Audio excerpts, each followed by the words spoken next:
Hello everyone. That's right, I'm officially back from my cruise. I apologize for the little delay. I was working a little bit because when I got back I had a lot of stuff to do, and I've been unpacking my one bag of items that I brought, including but not limited to 2 shirts, only one that I wore the entire time, shorts that I used as bathing suits because I forgot my bathing suit. I take packing very seriously, clearly, but this was my first time ever being on a cruise, and the entire time I couldn't help but think, this is a really weird concept when you actually think about it. When you start putting 2 and 2 together, it gets a little wacky. So I kind of want to explain what I mean. So the whole concept of a cruise kind of is funny. It doesn't really sink in what's happening, you know? You don't really fully realize that you're on this big, hunk of metal or whatever.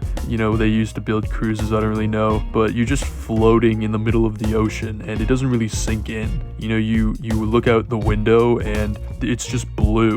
It's all blue around you, and it's hard to grasp the idea that normally you exist like on land and you never really think about how much ocean there actually is. I literally never give the ocean a single thought. The only time I used to was when I was scared of sharks as a kid, and it has nothing to do with where I live because I live nowhere near an ocean. But the fact that when you're on the boat you're like, oh yeah, this entire thing exists, and I never once thought about it. And the whole floating on a boat thing almost feels like an afterthought. The whole cruise kind of just feels like a resort where, you get alcohol, food, access to a lot of stuff, but the only difference is you're just floating in the middle of the ocean instead of it being a normal resort, Cruises are also peak consumerism when you really think about it. It is kind of a weird, almost flex. It's like, let's be this country, the United States, and let's build a ship and just sail around, drinking a lot, eating a lot, and just land on random islands and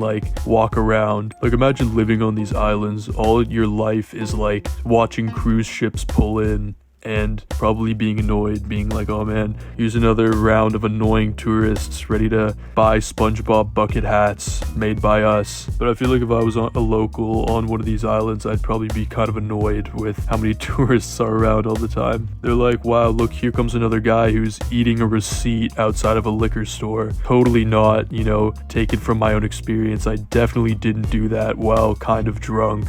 Okay, to be fair, let's set the record straight. I was very drunk, not just kind of drunk. And that was from us drinking before we got to the island, because lo and behold, one day you randomly wake up and instead of seeing blue all around you, you just see a place. There's just an island right there, and you're like, well, I guess this is happening now. It feels like a simulation, like everything just spawns in and you just go along with it. Do you guys really believe this is real? I mean, come on, it's obviously a simulation. The mushrooms are talking to us as we speak. I think it's time to wake up. Something that I found almost weirdly off-putting was the amount of good service that there is on a cruise. And let me explain why it's kind of off-putting. I personally feel really bad whenever people serve me. I don't know what it is, but when I'm sitting there and there are people just walking around trying to give me more water and trying to give me more food or take my plate away and clean it, I feel like an asshole. I don't know how to explain. It just feels wrong. The guy's like, sir, can I give you more or something? And I'm just like, man, don't call me sir. This feels weird.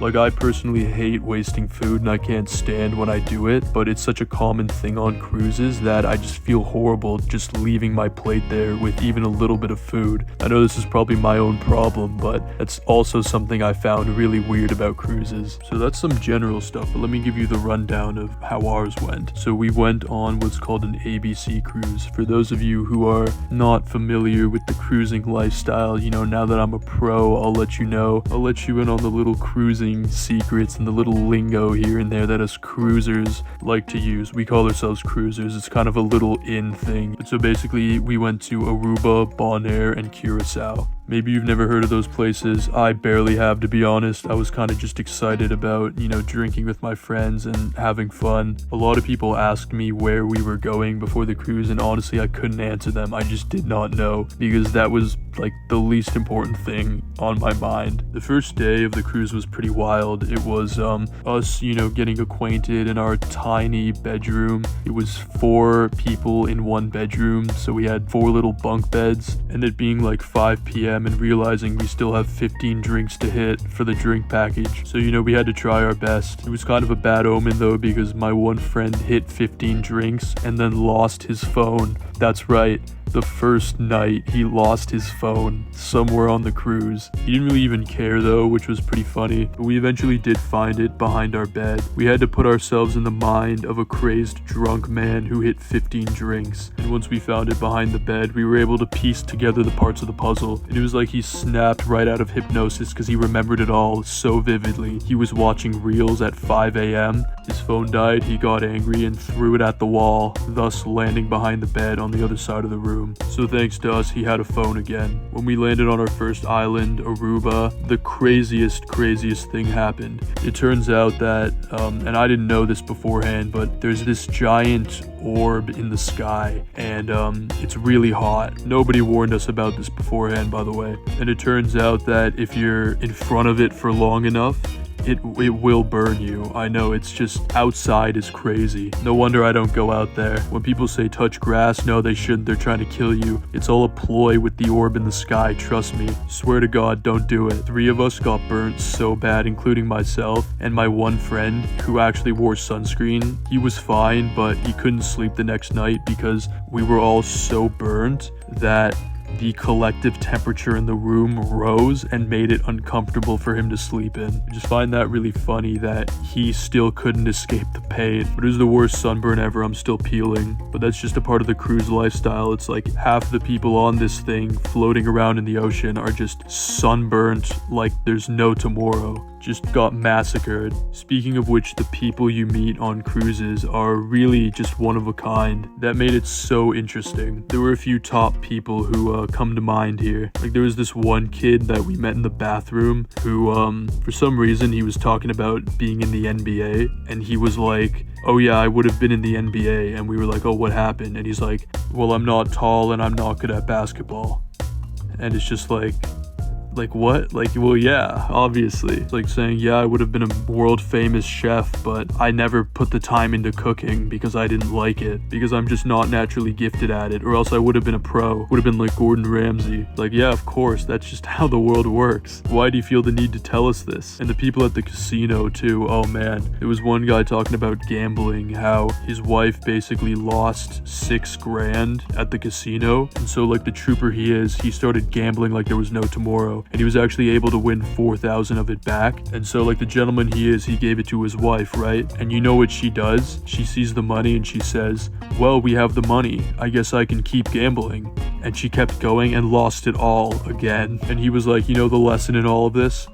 Never trust your wife. And we were just like, yeah, totally. The lesson totally isn't to not gamble. No, it's you can't trust women. That's what it is. The lesson definitely wasn't to not gamble, because on the last day, me and my friend, we bet it all. We went to the casino and we were like, you know what? It's the last day. We gotta make it count. And so we hopped on blackjack and I gave him some money to gamble because he's broke. You should have seen the way this guy's face lit up when I told him I'd give him money to gamble. It was unlike anything I've ever seen before. It was like a little child on Christmas morning after Santa brought him a new video game. It was kind of beautiful to see, knowing I gave him such joy. And so we went there, we bet it all on blackjack, and I won. That's right, I came out on top. I won about $300, and that's about 400 Canadian. You heard it here first, folks. Gambling pays off. Don't let anyone tell you otherwise. 99.9% of gamblers quit before they hit it big. That's a well-known fact. In all seriousness though, I only bet money that I was fine with losing, obviously, because it was only for the jokes. That's why it was so funny that we actually won because I didn't actually bet that much, but just because the dealer kept busting in blackjack, I just kept gaining more and more chips. So yeah, honestly, top tier night, top tier ending to the cruise. Couldn't have asked for a better one. And after that, me and my friends stayed up all night on the dock just having life talks, and then we watched the cruise ship pull into Miami, which honestly was a really surreal experience. Once again, it felt like everything was a simulation, and like all of a sudden we're just back on this continent that we call home, and like watching all the lights and watching all the people drive by makes you think how these people probably drive this drive every single morning, and to us it's like this beautiful sight, but to them it's probably this mundane thing. You know, they're probably saying, oh, there goes another cruise ship, like as I'm on my way to work, but to us it's like such an amazing sight, but they're just so used to it that it's nothing to them. And that, in combination with all the lights and just the fact that we were on this cruise ship for the last 8 days, really made me think about how the current world that we live in is almost like some strange sci-fi future that we were just all born into. You know, the fact that we can just get on this giant ship, you know, with 4,000 other people, get as much food as we want, drinks, electricity, Wi-Fi even, just in the middle of nowhere, and we just float around and, you know, have a party, and then eventually you're pulling in at night, seeing all the lights and the cars and just thinking, man, I really do live in the future. And that's when you're thinking to yourself, cruises are really weird. Thank you for watching this video. Let me know, have you guys ever been on a cruise? Because they really are weird when you think about it. Between just the idea of floating around, having a party, waking up on random islands, and the really funny people you meet on board, just wondering how fate managed to bring you all together on this sci-fi future ship. It really was just a funny experience. I'll see your beautiful faces later. As for mine, it's still a little sunburned.